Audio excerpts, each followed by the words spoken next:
Hello, welcome back. This is Marketing 106, Retail Merchandising, offered by Harper College, and we're going to be covering today Chapter 14. You're taking me an online class, face-to-face class, or blended class, and this is supplemental to what we discussed in the classroom. And as a quick overview, make sure you read the book, a lot of information, good websites on there. And I think this chapter and the chapters going forward are chapters that are basically the core chapters for your business that you'll be opening up as a major project working in this class, okay? To give you that real life experience so you at least have something tangible otherwise just knowing a lot of definitions and concepts. Now you know how to apply them. Okay, so here we go. We're going to learning objective. I'm going to make this a little bit bigger so you could see it, but so we'll cover everything else. So cross merchandising, and we indirectly talked about this within the class. So I'm just going to go right to the main points, go over it. A little more detail you need, you read the book. This just gives you an idea what is required or what you should kind of at least have a general idea on this week's chapter. What do you call it? The reading. All right, so let me go in here and I'll make this, I'll expand this to, I think I did last time 200. All right, so here we are. We're going to be coming up here, our learning objectives. I'll move this over so you can kind of see it. All right, learning objectives. All right. A sound merchandising policy. And all of these learning objectives are first full sections in here. Just it's like an abstract, just so you know something about what are you going to be talking about today. And when I read it, now I know. Various buying organization formats and some processes we talked about, considerations in a merchandising plan. That's, what are you going to carry in your store? And they talked about the product lines, product mixes in a nutshell, and you're going to talk about depth, how many, and width, how many different selections or sizes or colors, whatever. And then forecasting, innovation, assortment, branding, and timing. When I look at forecasting, some of you have taken me for finance, and forecasting is the hardest thing. How do you know what's going to happen 6 months from now? What the heck is going to happen? But after a while, when you're in the business, you have that feeling, you have that intuitive. Remember, part of being a good manager or a good entrepreneur, business owner, department head, operating a retail establishment, you have that intuitive feeling. Don't go everything on tuition, but then they say, oh, something's going on here. I think this is what's going to sell. I think this is going to be trendy. I look at my competitors already coming in.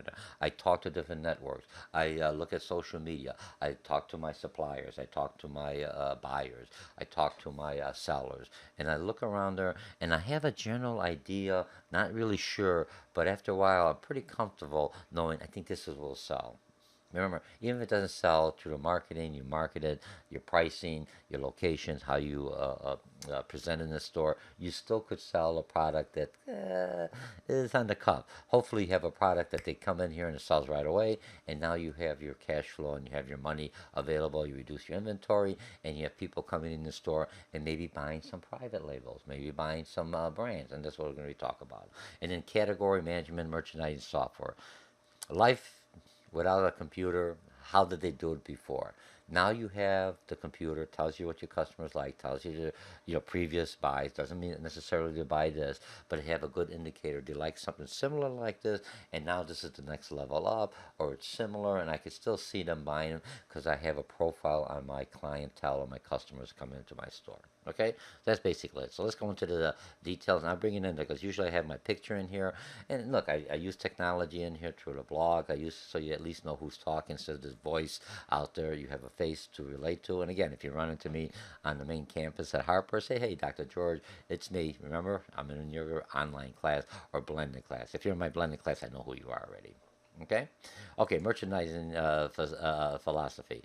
Sets the guiding principles for merchandising decisions. I'm going to be high end, low end. I'm going to be trendy. I'm going to be conservative. Okay, target market desires. You have to know who your clients are. Who is my niche? I know I want them all. You're going to have people that may not fall into your target, but they kind of like that. Remember, some people you can't put a what do you call it? a complete profile because people change over time. Things happen. Somebody else comes into their life. Somebody leaves their life. They don't want this, or something happens at work, or they see the environmental forces. So there's a lot, but you have a general idea. So, but you have to understand your target, where they get into information from, what they're going to like, and after a while, that's your buyer and your seller already has some of that data. Okay, and then you're going to be looking at marketplace positioning. Where do you fit in? Are you in the high end, low end? Are you in where you are in the distribution chain? Remember, you're in the retail. How do you fit in with other retails? Am I in the middle? Am I higher or better quality than Target or Walmart? And I'm just throwing that in because it depends on your merchandise you're carrying. And define the value chain. And the value chain is, what do I give? What's added value? Where do I come in? Do I control more? Can I say, yeah, I could bring it in here, deliver to you right away, and we'll go into this more in detail. And we did this in our discussion.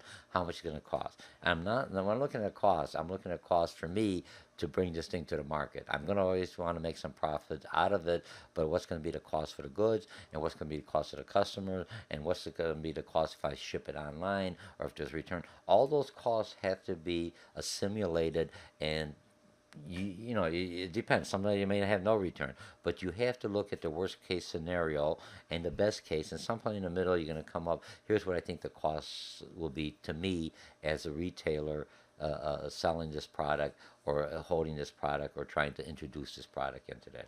What are my competitors doing? There's my competition. You look at their costs and their value. You know, what are the trends? Is it trendy, or is it going to drop off? You know, fad, just a little time and just go away. It's like a flash stand. It comes out there and they're gone. You know, now you don't see too many people doing that. All right, product profiliation data is, when you're looking at this, I'm looking at how many products I carry and how many are moving, and I have to see what's my mixture. Does it make sense for my target audience? Does it make sense for my business? All right, and then average cost for SQ. You know, you're always looking at the average cost. You can't really pinpoint everything if you're carrying scrambled merchandise. You have a lot of merchandise, so you can say, here's what my health product. Here's for what for my shirts, or for my pants, or my shoes, or in the hardware. Just an average cost. So you have all these little pieces, but you have an average cost, so you kind of can make some assumptions. Take me for finance also, remember? Or, and those of you who don't have to take finance, you just have to, well, know which moves, what doesn't move. But you want to have the products so they come in there and they at least get what they want. Remember, some products you may be breaking even. You have other products that have a higher cost, higher margin, because they're a quicker turnaround. You could reduce the cost.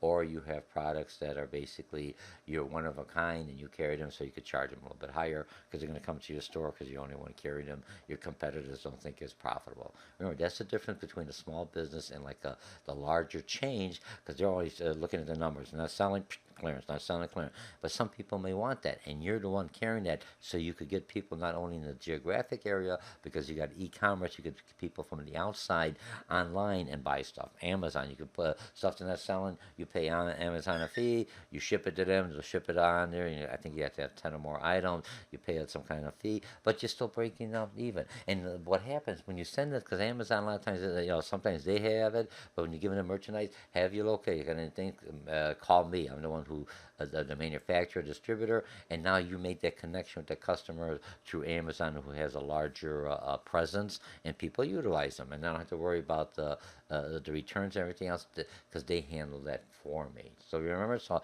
I kind of like outsource that. Use your sense. Don't be afraid of Amazon. You still have your own, but Amazon is another way to bring customers in, different ways of bringing your target into your store, either an online presence, or actually coming into the store. Because, hey, you could return it and we'll exchange it right away. I notice you're right in the zip code, you're in the neighborhood, drop it off, no problem. And once you're in the store, you usually buy more. I'm the same way. I get stuck going in there. Okay, now the scope of merchandising responsibility. Remember, I'll just move it over here. So if I'm looking at the scope of merchandising, merchandising function. What are your functions? Who's doing the stocking? Who's doing the updating? Who's buying and selling? All that is part of your operation. As a small business owner, you may have a partner, or you may have someone else doing it, but overall, it all lays on you. You have different roles. You wear different hats, for lack of a better word. Focus on buying functions. Some that's all you do. You have someone that's a buyer and someone that's a seller. The buyer has to talk to the seller to know what's going on. Following the merchandise orientated philosophy. Experience is used in selling only. But look, if I'm selling, I already know what the cost should be in the buying.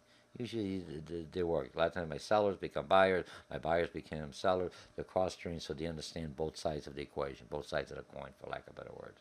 And the responsibility is very clear. And there's a cost reduction because do you understand the customers? You're involved with them. You specialize in that skill set, so you know the quality. It's not only just buying the goods. What's the quality? If I'm looking at what's the quality? What's how many should I have? All that's something you have. And just later on, we'll talk about software that makes your job easier.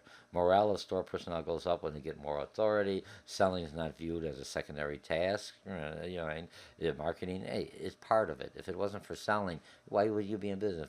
I get a lot of times. Sometimes I get some of the employees going, "Oh, those customers. If it wasn't for the customers, I wouldn't need you."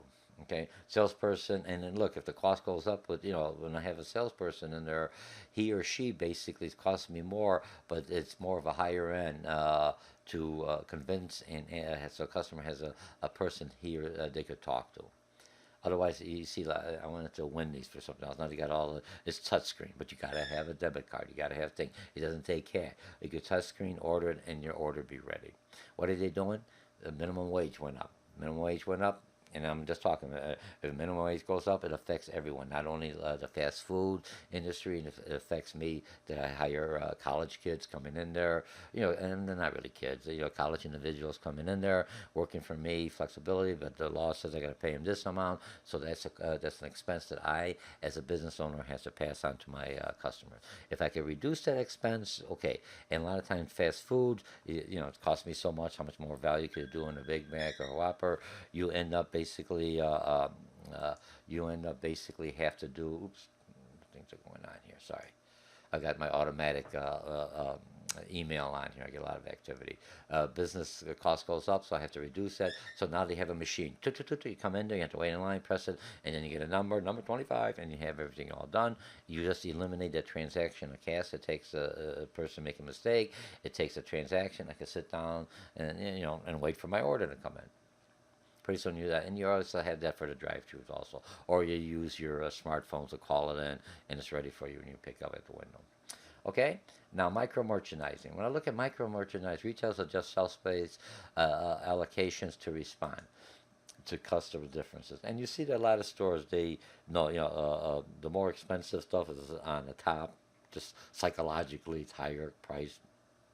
The stuff that is basically your lower price, your generic, all the way at the bottom, low, and the average things are in the middle. And sometimes they move it around, you know what I mean? So, and it depends on your products and your customers and your product lines and your product mix.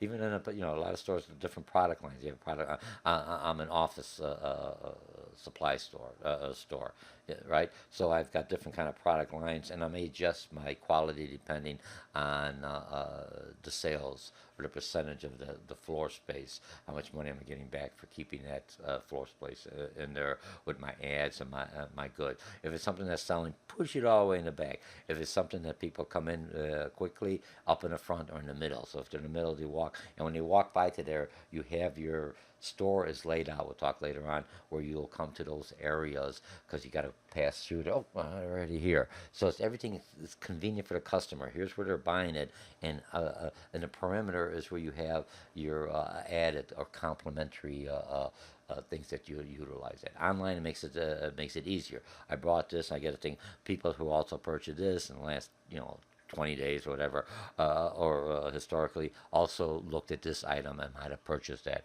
Oh, I didn't even think about that. You're right. I'll get us all here one-stop shopping.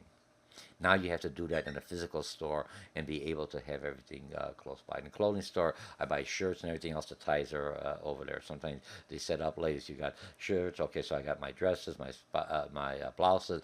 Now I also have my shoes, or I have my belts, I have my purses. It's close. I don't have to buy this. I got to walk all the way here because I got it. Let's see how it goes to see if it fits, if it looks well. Okay. And cross merchandising carries complementary goods and services. To encourage shoppers to buy more. Okay, different brands, different things, just like I explained it a little bit earlier, just a few seconds ago. Okay, now attributes for and functions of buying organizations. Okay, and the book did a real nice job. So I'm not going to go through this. Look at the level. It's formal, informal, centralized, decentralized, generalized, specialized, internal, external. Your personal resources, resident buying offices. Sometimes you contract out. There's buyers that'll buy for co-ops or for you that you go there and they have the goods and they have all the contacts with the manufacturers. They may not want to work with every little store, so they pick it up and they got the contacts and you work with them. If you look at a catalog, if you get some catalogs from, or Amazon does that also. I buy from all other. They don't carry it. Some of the merchandise they carry it's on Prime that they think is going to come within the next 2 days or return. But a lot of stuff is there, and they do the contact. And here's like a big marketplace, for lack of a better word. So now they have what they call residential buyers, and they got all the contacts, and they come in there, and you just buy this. Like I said, a lot of the catalogs you buy, you're in there, it says it's going to be shipped directly from the manufacturer. Manufacturer doesn't worry about returns and mailing and everything else. They ship it to the catalog. The catalog company is the salesperson, for lack of better words, takes the payments, takes the credit, and sends the order to the manufacturer and ships it directly to you for a fee. So now the manufacturer doesn't have to have a staff of salespeople or buyers or sellers. They have one residential buyer that takes care of a certain industry or certain product line. And the book has a little more definition on it. I'm just giving you overall. Okay, in the buying only, and sales manager, some people are the only ones buying this. You come in there. Look, if you look at prescription drugs, and you're in there into your doctor's getting help or whatever, you're visiting your doctor. You see the sales rep comes. Who's he talk to? He talks to the doctor, and now that's the buyer because he's not only the owner of that establishment, he's also the one that's going to say, okay, I will sell these drugs or recommend these drugs. And a lot of times I come in there, I'm sick, I got a fever. Okay, you're allergic to. He or she has a variety of drugs that they've used before that were very successful. If some of them gave him a negative effect, he doesn't carry them. Or if he thinks there's a negative effect or he's not sure, he may take a small supply and test it out to see how you liked it. How did it work? Did it actually clear up what it stated it was? And that's usually after a while they know what worked or not. Okay? All right. So, and the other stuff here is all basically, I just have it broken out. I'm not going to go through all this because we did this in the classroom or in discussion, and the book does a good job. Okay, merchandising and store functions perform. Again, when you're looking at this, I got the figure, and I'll use it. Here's what the store manager does. Okay, let me just make this bigger here. All right, so you look at it, and your book has all this information. There's no reason for me to go through it. You could read it. It's not that it's not a rocket scientist. You supervise everything else, so at least you have a general idea. Okay, and there's more. And now the author does a nice job because they break it down so it makes it a little bit easier for you. Okay, let's see what we have. This. Okay, that's what I got there. Okay, consideration of devising a merchandise plan. Again, here's the figure. And this is what you do. If I look at what's your merchandise? Are you going to be innovative? What the large of assortment should you have? And it's not only what the customer wants; it's your space. How much space you got in the store? If you bring something in and you take care of this whole area, you put a big sign up there that's using this space. Remember, every square foot of your store is a dollar sign. So if I have larger aisles, it's going to I don't have that much space to put something in there. It's like your home. You may like that large TV, but your walls aren't big enough or high enough to accommodate that. So not only what your customers want, your clients, your niche, what you're trying to sell to, or that product line is what your space has and what inventory. If I buy too much, where am I going to put it? Okay, and the brands. Remember, brands are all they sell by themselves, and we talk about later on in brands. They because I want Nike or I want whatever brand it is, we'll go into that. All right. So if I'm looking at the brand, they sell themselves. They do the advertising, everything else. It's got a brand recognition, but brings people in. Once they're in there and they see the price, ooh, well, we got a generic, similar to Nike, similar to Adidas, similar to whatever brand you're looking at. Some of the higher end or clothing. Oh yeah, looks just like it, same material, is done by a private label. And a lot of times those private labels are basically the brand names. They're going to sell something underneath the brand names, and now they'll sell it as a private a label to a store or to some of the larger chains, and they just reduce the cost because now they're selling it at their price. Look, they broke even. They pay for the bills, everything else. So now all is the variable cost just in making the stuff, and they can only sell so much. So now I sell it at a lower price. When I say it's a lower price, I'm not talking about the price to consumer. I'm talking about the price you, as the retail, are purchasing. So if I get a better price, I can still keep it at the higher price out there. I just have a larger profit margin for me to keep it. Or if I get it at a lower price, I can lower my prices down and may not have as much what do you call it, return on my investment. But then when they're in there, they'll buy other stuff. Remember? So you have to look at that. It's like look. We're just giving you the recipe. If you look at your someone who's a good cook, and you look at here's the recipe. Do they follow the recipe? Yeah, they come pretty close, but they put a pinch of more of this, or they add a little of this. They don't put it in the recipe. You go, man, this tastes better than that. They use instead of a margarine, they use real butter, or they put a little more salt, or they do something else. But they just know when they taste it, they do. They start off and yeah, it's missing something, and they do a pinch more.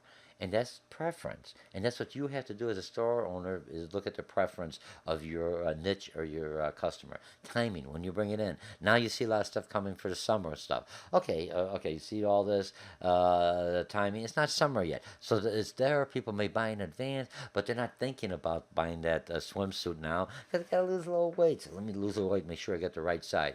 All right, but you have it in there for those who want to be to jump on it. They got the regular price, and then your timing is when do I bring more items on in the store display. Now I just have a little bit for those that are the first, want to get everything ready now before the season comes, get the right sizes and everything else while it's out there. And then you have me, well, now I think now I need a swim trunks, and now I know what I'm looking at, and I could get that. So timing is good, and you're looking at timing if you want to be before your competition, at the same time your competitor, or after. It all depends on your customers and your expertise for your target market.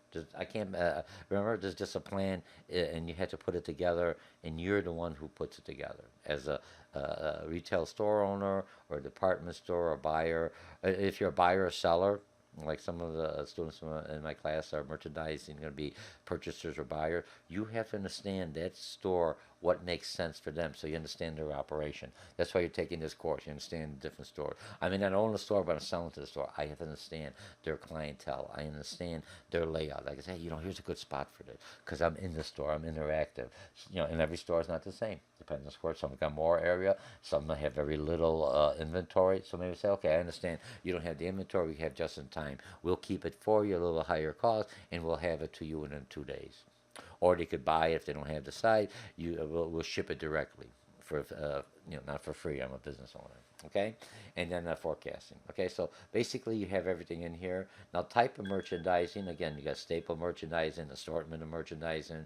Are you more of a fashionable type, right? And seasonal, like Christmas, holiday, Valentine's. You have so you buy a lot of stuff, and then afterwards it's no longer in season. And there are shoppers who buy it afterwards. So what? So the cake looks like a heart. I could just take a Valentine's off, and I get a birthday cake. I love you. Yeah, and I'm just saying. Remember, so you get different customers, but the seasonal stuff you don't want to get too much because then you have to mark it down because it's out of season. You know what I mean? And you see that. So it's that right mixture. You don't know, but how do you get that information? You look at the historical data. What did I sell last time in this season? Nothing changed. Maybe last time the economy was down, so people weren't buying the high-end candy. Now, with the Trump effect, for like it or not, you basically have this confidence in the economy. People have a little more spending money. You got your taxes a little bit more. You're not being taxed that much. I have disposable income. Remember, I'm not telling you I like the president. I don't like the president. Irrelevant. I'm looking at the economy. I'm looking at the policy. I'm looking what effect it has on there. I'm here to make money. Make George's store great. I want America to be great, but I also want George's store to be great. Bottom line is what makes me great. and then you buy it because what makes you great. I look good in this great. You look great in that suit. And I'm just throwing this down. I don't want to get political. I'm not political. I'm picking up on the theme. I'm picking up what's out there. I'm picking up the forces. I can't control them. I try to adjust to them to sell my product, and now I understand they got more money, disposable income, right? So they got disposable income. That means they could sell more. More people got jobs. They got more money. Now, hopefully, they buy my product. I'm a store owner. I have to look. I don't care if a Democrat or Republican. If the, you know what I mean, I adjust to the economy, and I have to think about wisely. Last year it was this way, and then, work was down. This year the economy's stronger. I may want to carry a little bit more, or a little bit higher end because people have got that money. They're willing to splurge. And I'm just, that's why you take economics. Some of you already took some economic classes. Okay, and if it's a fad just comes and goes. And sometimes if I can't sell it, I just discount it or brings people in, or I may give away some of the stuff. Okay, factors in innovation. You got to look at your target market. You look at the goods and service potential. What's your image? Your image or your brand image or your look, dollar store. You already know what their image is. Psh, anything under $2 or $3 for lack, but I think it's $5 now. It's not, you can't buy anything for $1. All right, but what you're looking at is so their images, everything all over. It's like a treasure hunt. You got people go in there. Oh, I got this, and a lot of stuff is good. There's nothing wrong with it. Just other stores, they bought too much and they just said, let's get out. That's what Costco and Sam does. What they basically do when they get those big shipments, the manufacturer made it because they anticipated this is happening, and now they say, hey, the trend it's not going up like we thought it was. It wasn't trendy. A new product came in from a competitor. I have this. Costco Sam picks it up and it sells at a discount. They're still making money. The retailers making. I mean, the manufacturer or the logistics chain. They're all making money at a different cost, and then you still get a good product. But when you buy stuff there, it's a one-time deal. You may not have it next week. I'm not talking about the Kirtland or the Sam's brand that you have. That's one of the staple goods that they always carry. I'm just talking these seasonal items that come in, responsive to the customers and everything. And now, to go into more, remember the author had the book. It tells you a little bit more about this. Look it in there, and they explained everything on here. Let me just make these bigger here. All right, and then I don't. You guys know how to read. I don't have to go through doing all that. Okay, now the next one you're looking at product life cycle, and they did a nice job. And here's the graph in the product life cycle. When I'm looking at we talked about product retail life cycle. A new store, you got to do a lot of brand awareness and everything else. Now I'm buying product, so now I could charge a bit higher because the product. If I look at the fold, I'm going to use looking at the Galaxy phone that fold opens up and it's like a little tablet, kind of nice. I eliminated my tablet, and usually the only reason I use the phone is easy to carry, and the tablet because I can see it better. I have a little, I like a little larger picture. So now they did that, but the price is up like I think 2,000 some dollars for the Galaxy, and then they have Yahweh or. Just another Chinese company. Excuse me. You know what I mean? I'm trying to keep it in American, so I don't remember the Chinese brand. But they have something that's a little bit less. Yeah, okay, but still a little different format. Which one do you want to look? And then Samsung, when I look at Galaxy Samsung, I'm looking about Chinese, Koreans. It doesn't make a difference. You know what I mean? They're not made in America. They're made either in China or Korea, or now a lot of stuff is being made in Vietnam. But it doesn't make a difference. It's what the customers want. Will they be willing to pay that much? So they're up here in this introduction, and there's going to be some that are going to want it because we want to be innovative. And then later on in growth, you got more competition. Prices go dropping out. Maturity. All the prices are the same, just looking for the different value added, and then it starts declining. And look at the cell phone, starts going down, come up with something new. Remember what happened with iPhone? iPhone, the different version. I get an iPhone now. Why should I want to buy the new iPhone for $1,400 or whatever it is? There's no much difference. A little bit bigger. I don't see any kind of improvement, so people are keeping on it. Unless now the fold, that's another improvement. I'm willing to spend. You see how you have to look at it, and that's what the buyer for your company, whether it's yourself or your department, and even the department. A lot of times, if you look at a chain, a lot of chains don't carry everything some other chain. They may have a little bit because they have a massive advertising, but they may not have the different colors or the width or the depth of the different assortments because that's not selling in their area. This is and there's not. So they still have the flexibility, for lack of better words, of what they want to carry. So don't remember when you're a department head, when you're a store manager, or if you're in a buyer or something for your area, you have to understand your area. You are like an entrepreneur. You basically are a business owner. Only the things that you have is the corporations behind you, backing you, and buying it for a good price on that because they buy by large quantities. So they get economies of scale. Okay? All right, so we got that. Let's see what we got over here. We're doing pretty good, class. Okay? Now we've got structure guidelines for pruning product. And all this basically does, when they say pruning, think of a bush. Some of you, I'm from the city, so when you're looking at, okay, I do know what pruning is. You got to cut off the dead leaves. If you got something in here, you get rid of it. Something doesn't look right, it gets too big for the vase. You're gonna make it larger, or trim the thing down. You have to do that with your inventory, with your products, with your categories, what you're carrying. And you see Walmart, Target, they all do that. If they're not selling, they prune this and they move it over into the clearance area. And they get rid of it. They still make some money out of it. They may not make that, but hey, they keep it. And somebody, after a while, there's certain areas, you go to like Sam's or Costco, you see they have all the stuff that's been there for 6 months in their clearance area. No one's buying it. I come in there and say, I'll give you $500 for all of this. What? 500. Everything that you haven't sold, and they don't care. They're going to look at it. Okay, an average cost would break even, or you may lose a little money, but it's taking shelf space. People aren't buying it. It's going to get damaged. I take it, and what I do, I sell it on eBay, or I have like a variety store or something else, and I have all kind of mismatch, one of a kind, like an outlet store, a real outlet store, not like we covered before, like a fake outlet store that they make stuff just for the outlet. It's never been in their original change. It's just made there, and you think you're buying stuff that's been discontinued. You think you get a deal on it, and sometimes you don't. You're better off sometimes going into the store, or the regular store, in the clearance, because you know those are the stuff that actually were there, the better product, better pricing, and now you usually get a better deal. Why do you go to outlet store? Come on, it's an outlet store, and you got every size, every color. No, what is it? And there's some outlet stores. I think in Oak Brook, I think the Sears had an outlet store. I think Montgomery Ward. There, it's an outlet store. They got little pieces of everything. Oh, I got my size. They don't have my size. They don't have my color. That's an outlet store, and that's the actual product that was in the store, and it wasn't discounted down. Or for the outlet store to maybe have a little lower quality. Still got the brand name, but the SKU number is a little different. Okay, and now horizontal, vertical trend, and horizontal when fashion first is vertical introduced, right? Oops, let me just go there. Yeah, see it. I found my own error here. Those of you know, remember, I'm live. I don't edit it. Accepted by upscale customers, and then undergoes changes in the basic form before sold to the general public. So here's what they have. Gucci does a lot of that, and then they have not a little similar to it, but maybe not the same quality for general stores because they can't afford their prices. Okay, and then this fashion goes through 3 steps: distinction, emmanuation, and basically is modification or design.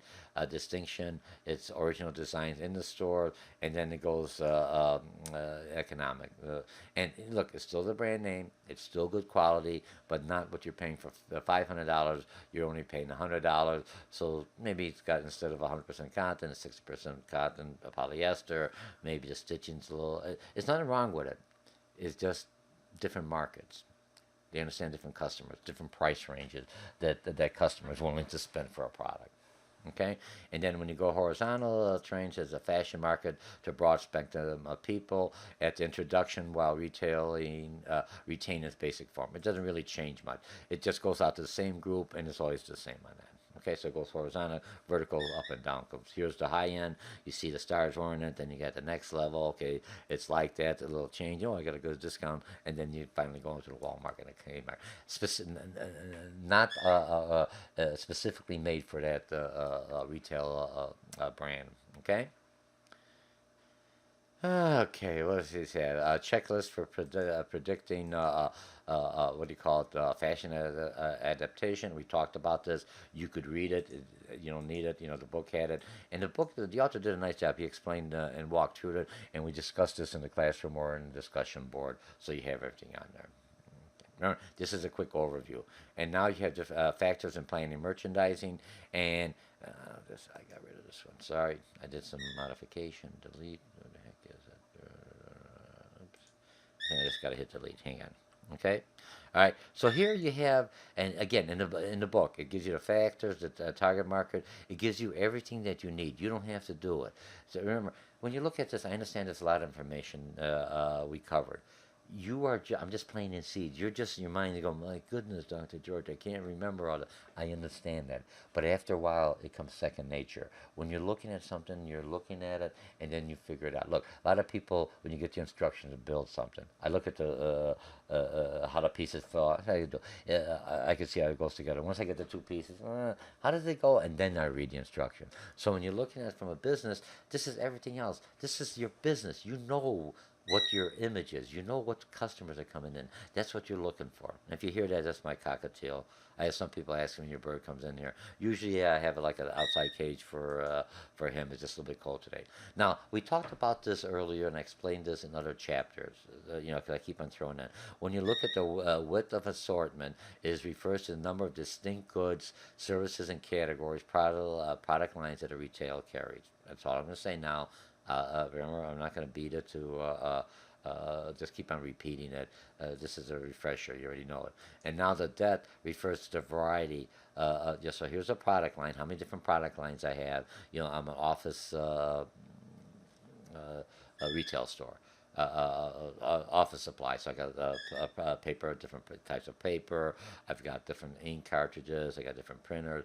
And then within there, how many do I have? Do you know what I mean? So that's my depth. Even though this is my assortment, and it complements each other for the brand or the image that I'm in there. When I go into the product store, I'm not expecting to buy bird food. It's just the birds already talking, right? I expect to buy paper, pens, and everything else. But how many? Some stores, the larger ones, have a lot. Some of your, if you go to the Harper bookstore, they've got different paper, but a limited selection. Okay? And now the brands. The brands are the manufacturer brands, private label, and we talked about them, so I'm not going to go into them too much. Now, generic is usually, you know, these are good, but when people see, look, they hit in their paper when you're looking at people buying product. People usually want to buy products with brand name. You know, I got the label, it's trendy, but if not, I get the private label. J.C. Penney's, the Stanford label for the shirts. I think this is what it is. Nice, high quality, and it's made for them. It's their brand, but it's still a good. You can only buy it at. I think you could buy it at a store or Sears. You know, Sears is having little problems. They're downsizing, but you can still buy Craftsman tools in other stores other than the Sears, other than online, because it got the brand name on there. Okay, so people want some of the quality on there. And private stores will have the brands to bring them in, and then the generics all at the bottom. People usually don't buy the generic, and some people do. You know, something to throw away. I don't really care. I just need it. I'll buy a generic. I'll ask what I wanted. But now what's happening, so the majority of percentages here in these brand names and in this is where they have majority of inventory. The generic, very little. It takes like maybe 2-3%. I think the author talks about of my total profits or sales.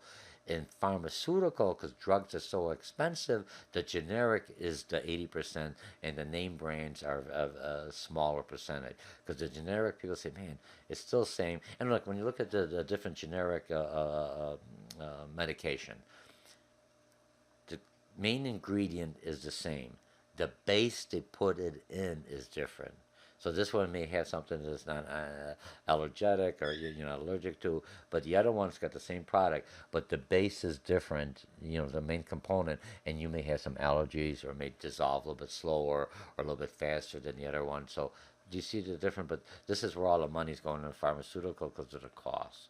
And a lot of times, a lot of people who use a lot of more of the medication are more baby boomers, retirees, and everything else. They're in a fixed budget, so they have to do what they can to maintain their health, and they can't afford to, they're not in a business, and they can't afford the higher cost. Or your insurance plan, you got HBO, HMO, health insurance. So basically, you're like a co-op off, and they tell you only could buy these brands. We don't cover the main brands. We only cover the generic and the prescription drugs. Okay. And then this is just a chart. You can look at a different table. Just talks about it. We discussed it in different stores, and it's like it's kind of good. You go back and forth to see which one the Kmart, which ones are Kmart. Kirtland, you right away you know it's Costco, and then you put Sam's in here. Yeah, you see, I was kind of wondering about it. I think they use that in the new Walmart. All right, and then advantages of private labels. Store loyalty. People come in there because you carry the brand private label. That's the only place you get it. And look, I buy a lot of stuff from Costco's and Sam's. I like the brand, their um, private labels. They're good quality. They don't make them. Like I said, it's probably from a brand and manufacturer. Just put their label at a low cost, and hey, it works out well. I'm happy with it. The only place I could buy it is either a Sam's or Costco. Increased channel power and higher profit margins for me because I'm not paying the brand. Because remember, when I'm looking at this, I have to sell my brand. I'm doing the advertising and promoting. When I'm doing the brand, like the brand names, they do all the promoting. They already sell by themselves. I go in there, I only want this type of shoe. I want only this type of a brand. And again, be a purchase agent for the consumers, not a selling agent for the seller. When you're buying, the seller's going to try to sell you the best. What do your customers want? It's your store. Remember, he's trying to sell to you or she's trying to sell to you, and you have to look, yeah, I like this, but my customers, that's not going to work for them. The cost is too high. They don't like that brand. They don't like that color. I don't care how many I got. I can't get rid of it. And sometimes you may buy them because they get a good deal and you sell it to your competitors or some other small stores, or you sell it online. But that's up to you. But remember, you have to focus in on your customers, not what your suppliers, to keep them happy. They're just part of the logistics thing, and you're just one of their customers. Okay? And timing decisions, again, timing, peak season, order delivery times. You have it before you have your big sales. Routine versus special orders. Those are things you order all the time because you sell your staple product. But special orders, maybe I want a different color. Look, if you go to Menards, anyone does any kind of home improvement, they have this. But I want this in this color. I want the hinges on this side. I want to have the latches. Okay, the special order. They'll do it, but not too many people require that or want that. So you could do it as an add-on, and you have to wait a week and pay a little bit more on that. And then the discounts. When you give a discount, you don't want to get rid of it. If summer's already over. Look, if you look at Halloween, trick or treat candy. Target. I always like that. I buy a lot of my trick or treat. I mean, I get all of it. I buy it on the day of October 31st. Because Target's already discounting out, because they know right after that day's over, I'm stuck with all this. So a lot of people come in there and buy it. You may not get the selection, but you get a pretty good thing. You get a good pricing. If you wait till after the holiday, who's going to buy it? You already got the Halloween or whatever, their package for that, with the little goals or whatever it's on there. Same thing with Easter coming up with the bunnies and everything else. When do you sell it? You got to make sure, and you know it from what you did last time. You want to get every penny you want, but if you wait afterward, you can say, "Oh, I get all this stuff.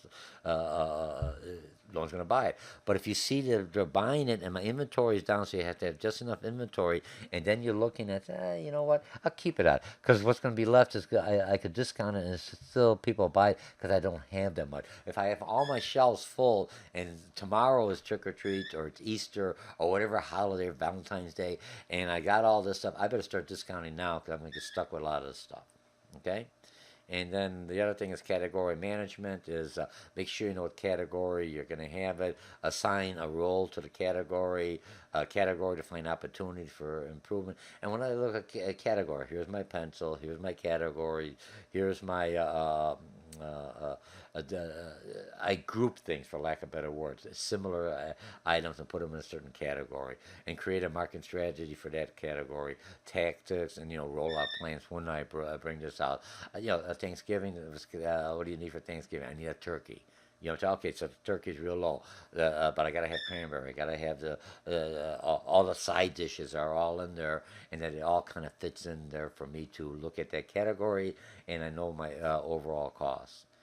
Get them in there, make the money around everything in that category. And now you have other categories. You may have the bread category. You may have a ladies categories. You have men's category. You have kids category. You have big and tall. You have plus size women. These are all categories. And if you got plus size women in the area you're in, there are not too many plus size women. What are you going to do? Or men, and I'm not putting one way or the other. Big and tall. All right. So what are you going to do? How are you going to do that? I don't carry that, but I have a little because I still have some customers. And after a while, I say, okay, in my demographic, in my geographic area for the store, I usually sell a 24 or 25 or whatever, petite or medium, whatever. So I'll carry those. I don't sell anything else for the larger size. I may have one or two, larger than that. But I have this because from historical data. Use your historical data. Your computers helped you with historical data. Okay, the next one is okay, merchandising software. It helps you in my planning because it takes my historical data. It looks at my forecasting, my software. It looks at innovation, different innovations that I used that didn't work for me. It looks at my assortment. Do I have the right mixture, the depth and width, the right assortment? It allocates space, which space used was, because, if I want it by the door, if I put it in the back, it's, a lot of people don't go in there, or I have it in a basement. I said, okay, I got the space. I'll have more of my clearance. And if I see a lot of activity, more people buying that, I move it around. I change it around, and the software tells me when I should do it and how much space makes sense per square footage, looking at my costs, my insurance, everything else that's all wrapped up in that. Okay? And I think here they just had a figure of how the software works, and it's just laid out, and it kind of does it for you. You don't have to follow. It's just giving you a template. It's the same thing when you're using your GPS on your car. It's a software. I know how to get there, but it tells you this way, this way. I look at it. I try this other route. Or if I want to try something else, it always bring me back to the home and it does the adjustment. But I don't have to follow it because I say, oh, there's traffic. I'll use it this way. But in case, a lot of times I use my GPS more at nighttime. Those who travel or your sales, and you know the area, you got your markers. Nighttime it's all dark. And then a lot of times you listen to the radio and you're watching other cars and you may miss your turn because you don't have that those markers. They're not as visible. And the software will give you that. Take a right here, take a left here. Okay, so it's just a suggestion, but it makes your life easier. It gives you your overall plan instead of you trying to figure it out or draw it out and how they do it. It does by the SKUs and the location and everything's marked in there. So use the software. Don't be intimidated. You're going to college. In college, a lot of students, in businesses, software range, point of purchase, everything else. The software is there. You have QuickBooks for your accounting, but that makes your life easier. You have more time to spend your customer, but you still have to analyze the software and make a determination. Does that software fit for your client? And they also have a profile software, and Amazon does that pretty good. That's why they know exactly what carries, what sells when they keep in their warehouses, and they could have a quick turnaround. Let's see. So I got this. Where am I at? Expand to first level. All right. So when you look at this, we covered everything else in here. We had a lot of information, and again, the book is a good resource. Coming to class is a good resource. Our discussion, and this is something that's a real. These chapters going on here, 14 to 21, the last chapter is very focused on how you lay out your stores, how you get customers in, how you interact with them, how you create that atmosphere for your retail store. Again, my name is Dr. George Mochocki. This is Marketing 106, retail merchandising, offered by Harper College, either online, face-to-face, or in a blended class. And I'll see you in class or in our discussion more. Thank you. Let me see how many minutes I have on here. 47, good. I'm underneath 60. Always trying to do under 60. Bye.